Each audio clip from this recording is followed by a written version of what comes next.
Have you ever found yourself at a point where you feel tired and yet you're wondering to yourself, why am I so tired? Then you be like, what did I even do to get me this tired? I've been inactive since today, but yet I feel very tired. Surprisingly, it is our daily habits that have the most impact on our energy, making us feel very tired and less productive. And so in this video, I'll be walking you through 7 habits that constantly drain your energy and how you can fix it. And so if you're new to this channel, I'd like you to kindly click on the subscribe button and turn on the notification bell so that whenever I drop a video, you will be the first to know. Also, don't forget to like, share, drop a message in the comment section and let us hear your own experience, alright? So, here is it. Energy is the ability to do work. To be optimal, you and I need a certain level of physical, mental, and emotional energy to work at any given time. But the thing is, energy is a finite resource. In other words, it reduces in volume as we use it. And so this explains why sometimes we feel very tired, exhausted, and fatigued. When you are out of energy, your work is done. As a matter of fact, your work is grounded. You will notice that in the morning, when you are at a very high energy level, you make decisions better and even faster. And so oftentimes, decision fatigue starts to set in because your mental resources is running low. And being physically exhausted and emotionally drained can result from the same reason as well. And so therefore, protecting yourself from activities that drain your energy and make you feel tired can be the key to improving your productivity, happiness, and success. However, much more than anything, our habits is at the center of those things that drain our energy and make us less productive. So number 1 of those habits that drain our energy and reduce our productivity, trying to please others. It is super draining when you are constantly trying to prove yourself to other people, whether they are your boss, spouse, teacher, or parents. When you seek to be in people's good book and make them happy, you will invariably make yourself unhappy. This is so because your action will be determined by the need to meet their desired expectation instead of your own.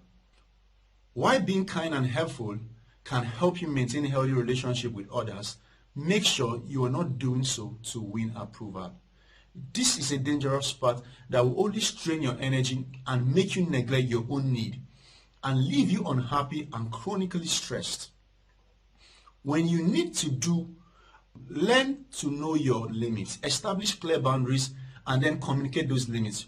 Recognize that relationships are based on give and take, and be firm to saying no when you are not up to something. Number 2, being too overly self-critical.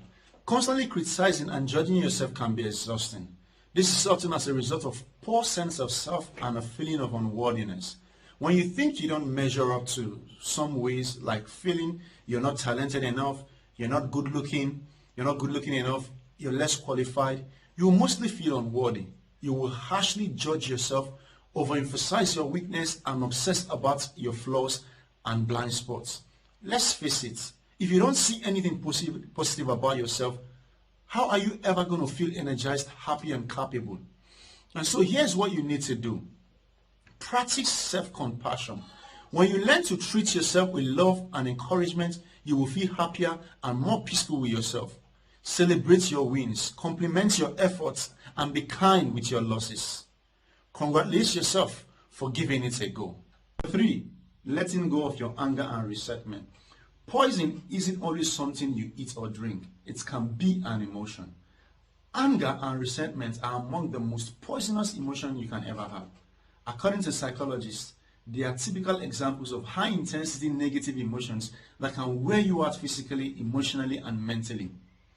Often these emotions arise because you're still living in the past, mostly painful and hurtful past as a matter of fact. You're still holding grudges about who offended or the persons that hurt you. If you want to move forward, you need to have the courage to let go of your negative past. Continuing to feel hurt, angry, and resentful about what happened will never serve you any useful purpose. As Buddha once said, holding on to anger is like grasping a hot coal with the intent of throwing it at someone else. You are the one who gets hurt eventually. Instead, what's going to liberate and energize your life is being able to walk away from the past and release your mind of the poisonous effects of the past. Now, here is what I think you should do.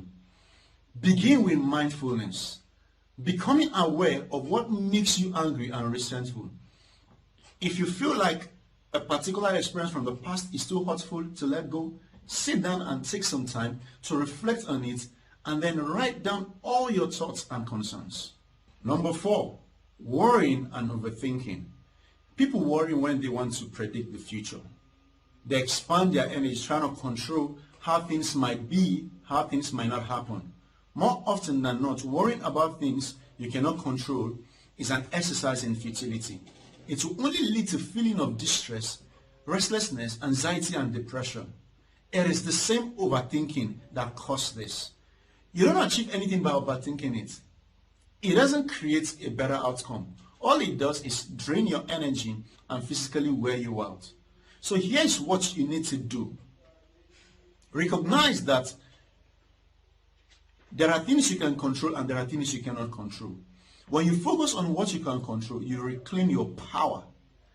You reclaim your power to feel in charge. You reclaim your power to feel in control of your life. Number 5, mindless use of social media. How we use social media has the ability to impact our mood and energy.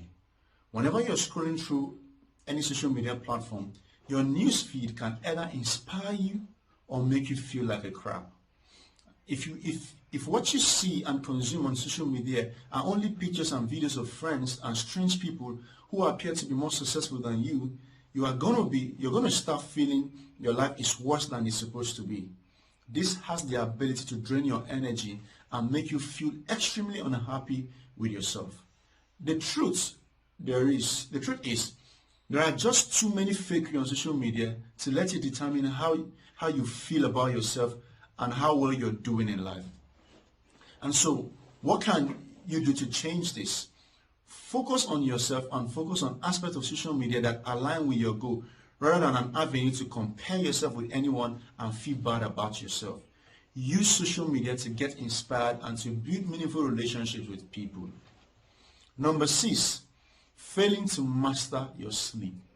Nothing rejuvenates your body and refreshes your mind like a good sleep. During sleep, your body heals itself and restores its chemical balance. Also, your brain has time to wash away toxins and forge new thoughts connections. All of these processes are aimed at prepping your body and mind to feel better upon waking up. And you need at least 6 to 7 hours of sleep to maximize your body. Sadly, most people have a problem either falling asleep or staying asleep. They experience sleep disturbance and deprivation. If you are always sleeping less than is required, you're not allowing your body to rebuild itself. Guess what? No hack on earth can save your energy. It drains your mental abilities and puts your physical body at risk. And over time, this can have real long-term effects. Science have linked poor sleep with several problems, including weight loss. So here is my advice. Master your sleep pattern to help you control the quality of your sleep. This means regularizing your sleep such that you get up to the same amount of sleep you want to have every day. Try to sleep the same amount of time every night. So if you want to improve your sleep, it is also important to observe what you do before going to bed. Do not drink coffee a few hours before going to bed. Avoid alcohol or fatty meals that would interfere with your sleep. Instead, meditate. Journal your thoughts. Find something to read or listen to an inspiring audiobook or podcast. Number 7, eating unhealthy junk as food. Eating a healthy diet is a good way to make you feel good about yourself. Because whether you like it or not, what you eat impacts your energy level, mood, and productivity. Generally speaking, if you feel tired, fatigued, and need a nap after 30 to 45 minutes after a meal, you need to change the composition of your food. Healthy food that increase your daily power include foods high in vegetable, fruit, nuts, fish, lean meat, beans, and healthy fats like olive oil. Here is my advice. Focus on getting enough of these important nutrients every day and get rid of processed unhealthy food. Processed food cause a temporary spike in your blood sugar level and insulin level. You get the momentary boost of energy, but it's quickly followed by unhealthy energy crash. Over the long time, you will find yourself feeling more and more tired. I would like to run you through all of the 7 points again. Number 1, try hard not to please others. Number 3, letting go of your anger and resentment. Number 4, worrying and overthinking. Number 5, mindless use of social media. Number 6, failing to master yourself. And number 7, eating unhealthy junks and food. So if you find yourself in any of this behavior, that may be the possible reason why you're always getting tired. So make a decision and do something about it today. And I hope with this viewpoint of mine, you have been able to identify these terrible habits that leads to tiredness and unproductivity. And so if you're new to this channel, I'd like you to do something for me, go ahead and click on the subscribe button and turn notifications so that whenever I drop a video, you will be the first to know. My name is Chike Okoli and I'm the founder and chief content creator for Influencer, and I hope you had an amazing time. If you learned something, I'd like you to do something, leave a comment in the comment section, and it has a way of inspiring me to do more videos for you. See you in the next video.